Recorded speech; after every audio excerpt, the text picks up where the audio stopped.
Miss Amazing Chefs! How are you doing? Today I will be cooking for you stuffed bell pepper. We will be needing carrots, salt, an onion, garlic, cheddar cheese, mozzarella cheese, an egg, ground black pepper, ground beef, bell pepper.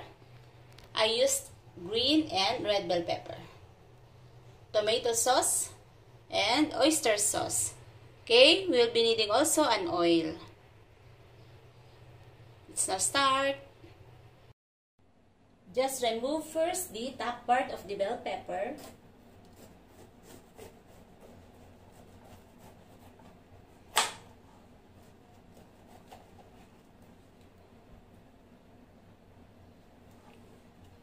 Now we will remove the seeds.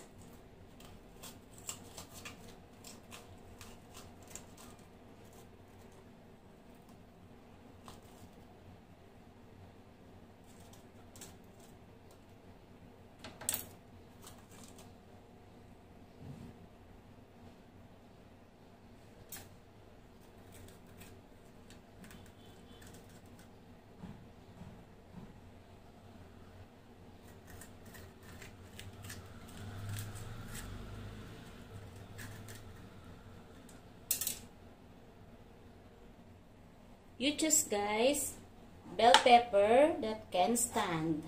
Okay.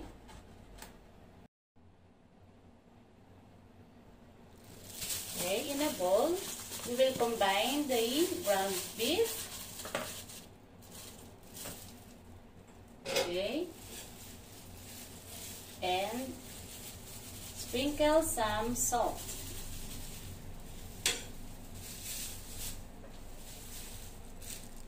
Also, black ground pepper.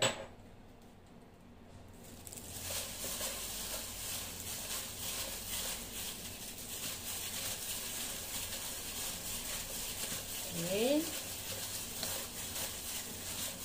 Just combine it together.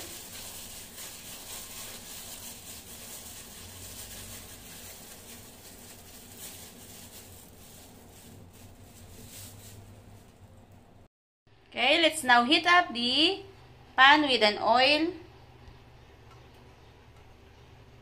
Saute the butter, the garlic, and the onion.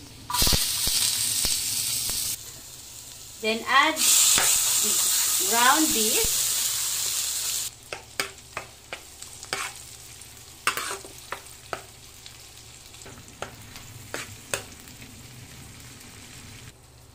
And then add the pinch of salt and the oyster sauce, the garlic and the onion. Then add the ground beef.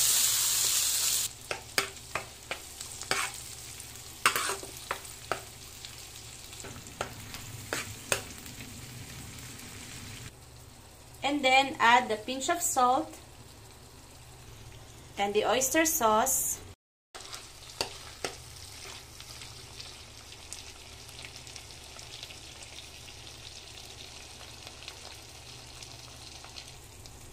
Let's now add in the carrots.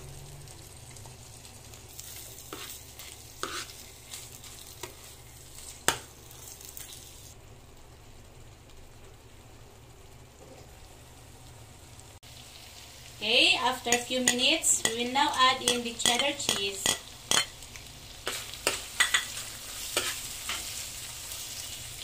Okay, adding in the mushroom. This is optional.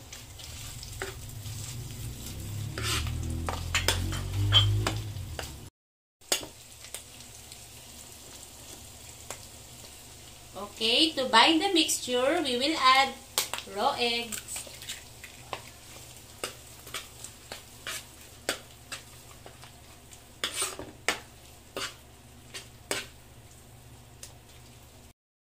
Okay, we'll now prepare the plating. Let's fill in the bell pepper with rice. Okay, we will now stuff this with our ground beef.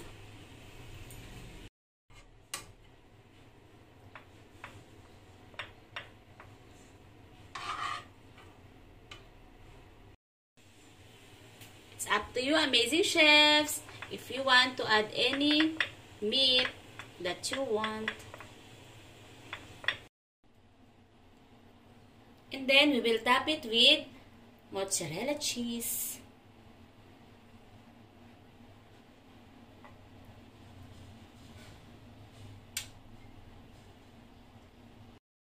Okay, we will steam this for 20 to 25 minutes on a medium flame. Okay, make sure, amazing chefs, that you cover this with an aluminum foil. Okay, after 25 minutes, this is now cooked.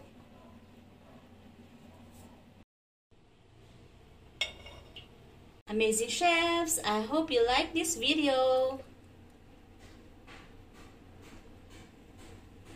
Until next time, bye-bye.